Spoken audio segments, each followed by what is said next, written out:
Hello everyone and welcome to my kitchen. Today I'm going to be showing you how to make white buttercream. Super easy, super simple, and you don't have to buy that nasty buttercream in the store. So come on over here and I'll show you what I've been doing. So right here we take our butter and we cream it for at least 5 minutes. A good 5 minutes, and it makes it whiter. So your buttercream will be truly white.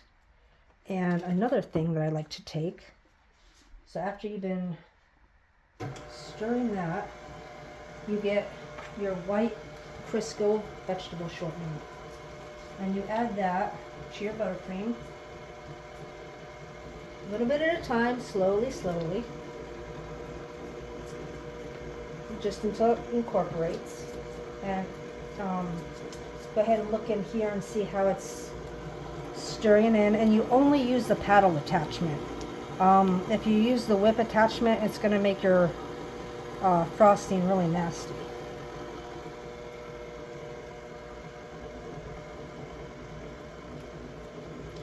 And one trick that I really like when I'm baking, and especially doing frosting, is you always put a towel down.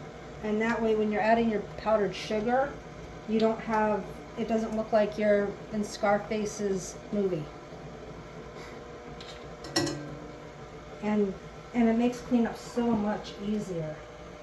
So then I'm going to, I got a tortoise getting my feet.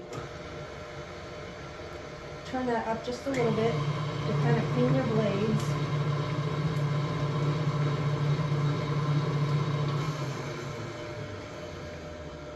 And then you turn it back down.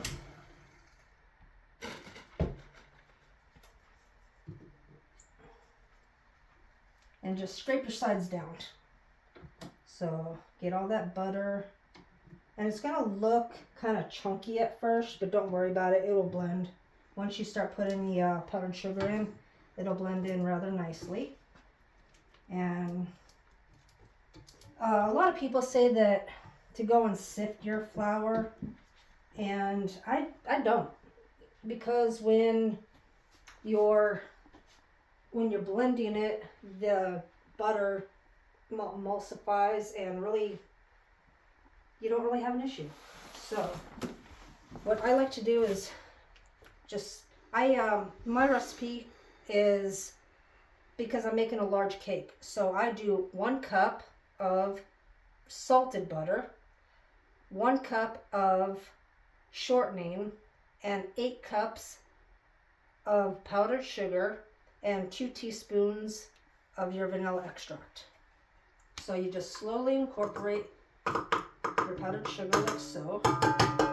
And another trick to make sure that you don't have powdered sugar all over your kitchen is you take just a little towel, fold it over, and then this way you don't have that poof of powdered sugar all over.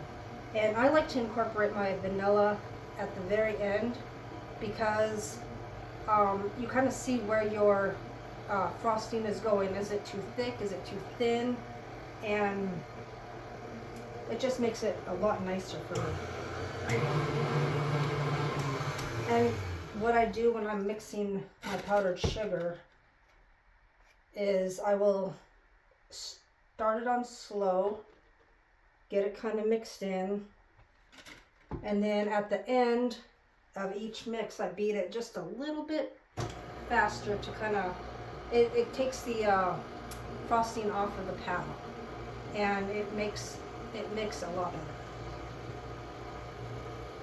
You just kind of look in there, mix, and then so it's kind of like a slow process, but your kitchen doesn't turn out to be really messy.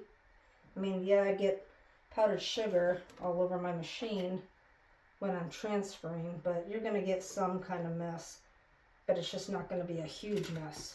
And you know, the less cleanup you have to do at the end of the day, I say the better.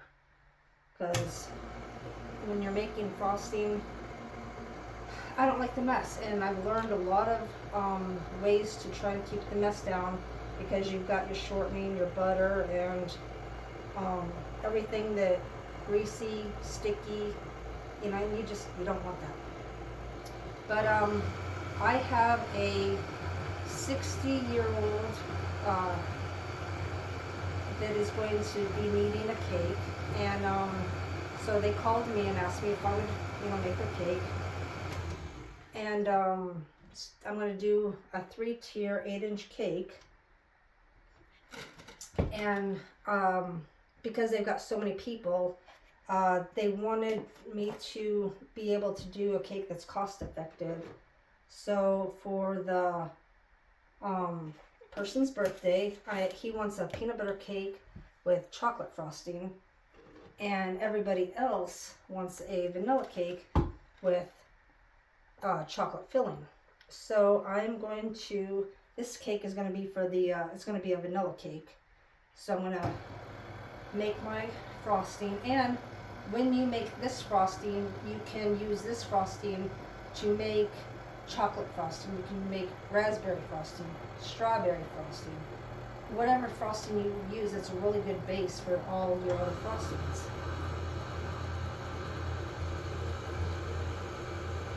Okay, so come over here and I'll show you my frosting starting to get stiff. And now you want, see how white that is? And it's nice and spreadable. If you're going to be using this frosting to spread, this is a pretty nice consistency here. If you're going to be piping details, then you want a little bit more. So I like to make mine just a little stiffer. This is nice for if you're just going to crumb coat.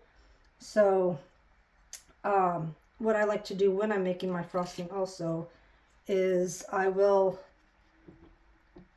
keep my frosting in different stages. So I will take some out at this stage and set it aside, and that way I can have a nice crumb coat to put on my cake, and I don't have to water down my frosting that I've just made.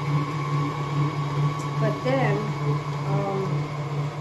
when I want it stiffer, I just add my powdered sugar as needed to make a stiffer frosting. So this one, because of the vanilla extract made it so loose. Oop. See, that's what happens when you don't put the towel over it. You end up making a mess. So this is my easy hack for making frosting, and it makes it to where you know what's going into your frosting. You're not adding chemicals, and you're giving someone a really good product. So there's my vanilla frosting, and I hope that this helps you, and I hope this inspires you to make your vanilla frosting. And if you make it, let me know how yours turns out. So thank you everyone, and have a wonderful day.